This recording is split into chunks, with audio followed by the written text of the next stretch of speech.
We're Lucius, and you're watching Diffuser.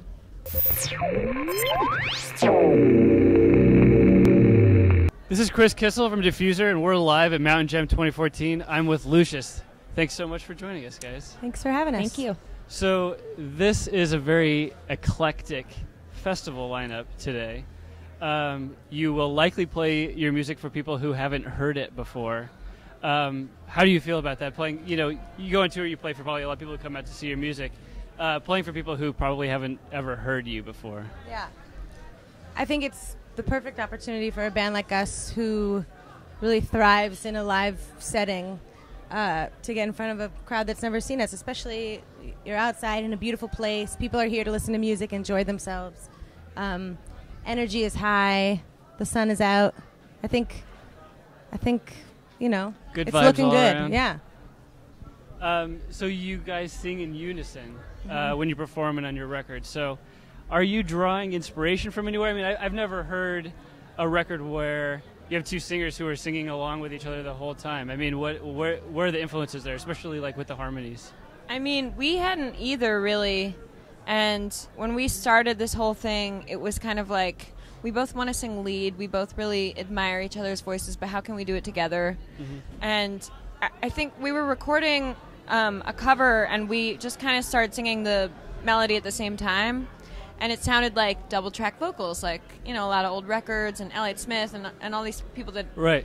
When you see it live, it doesn't necessarily sound quite the same, but we could do it live because there's two of us, so that's kind of where that stemmed from.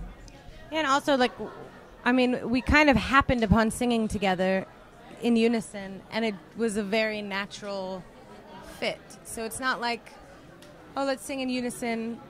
We need to work on this. It just so happened to be completely organic, and we thought that, why not just enhance that? Yeah, and I mean, there are unison singing, but it's always like backup singers in a lot of old records. Yeah. They sing unison, it's always backup singers, so I don't know, we just kind of wanted to bring that to the forefront. Right, and you're saying Elliott Smith.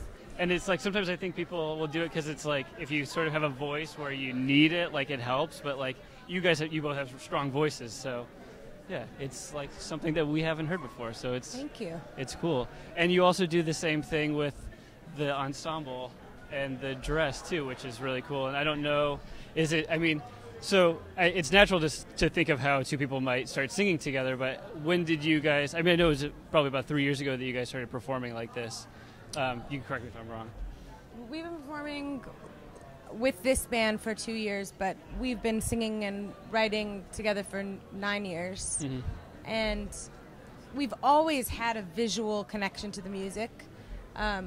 So we were coordinating, but it wasn't as bold. It wasn't as maybe deliberate. Mm-hmm. And I think we were trying to look at the contemporary artists that were inspiring us, and also artists from the past that we've always been drawn to, and kind of find that common thread. Mm-hmm. And a lot of it was this whole visual aural connection.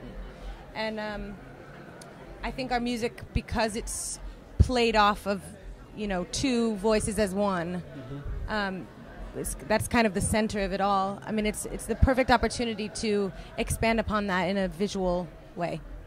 Okay, so we'll round out the question about the aesthetics with the album cover. So you have this like great pop art album cover that doesn't look like a lot of the stuff that you're seeing now. So how did you guys settle upon the album cover?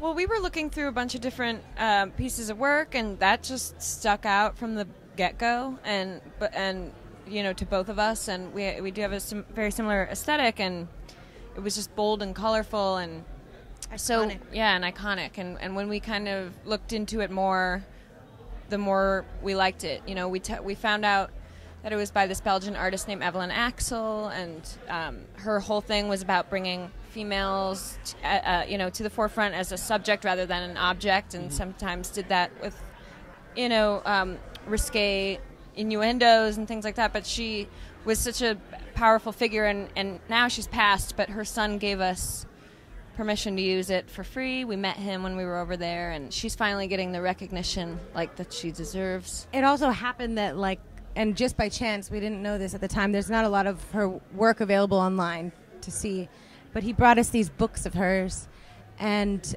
she had hundreds of panels where playing with the idea of duality in women, feminine duality, symmetry, and it was just such a strange and comforting coincidence that we felt like it just needed to be. So did you have the Wilda Woman concept in place when you were looking for the album cover, or did that?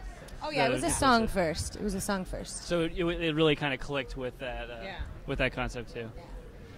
So Jeff Tweedy played here yesterday. He has kind of a small band now, and he's doing sounds like he's sketching out some new songs, and you guys are working with him on his forthcoming album, which he announced was going to be coming out sometime in September. Can you talk a little bit about working with Jeff Tweedy?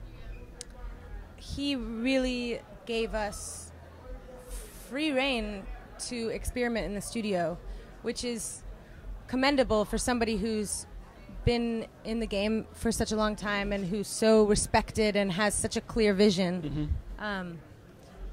And so it was just a really joyous experience. I mean, we really couldn't be happier with what came out of it and the friendship that we developed. And it was a lot of fun. It was a true honor. What about other highlights, especially over the last year, as the albums come out and you've gotten a lot more attention? What are kind of some highlights for you guys from the last year? Oh boy. Festivals, touring. Yeah, festivals, touring. I mean, we've been just kind of nonstop. We've been on the road a lot, and it blurs all together a little bit, but Europe was amazing. We had a really fun time there both times we were there. We played Jules Holland. That was a real honor. Yeah, we did Conan here. That was fun. He was great. With Fred Armisen and Carrie Brownstein. And it was like the perfect We thing. like playing with you? They were also special guests. Oh, okay. And so we were just, in awe. That could be a cool supergroup, though. Yeah. With Fred Armisen on drums and Carrie Definitely. Brownstein. You just let them know. I will. I'll drop them a line. Yeah. Well, thanks so much, guys, for joining us. I appreciate it so much. Thank you. This is Lucius. We're live backstage at Mountain Gem 2014.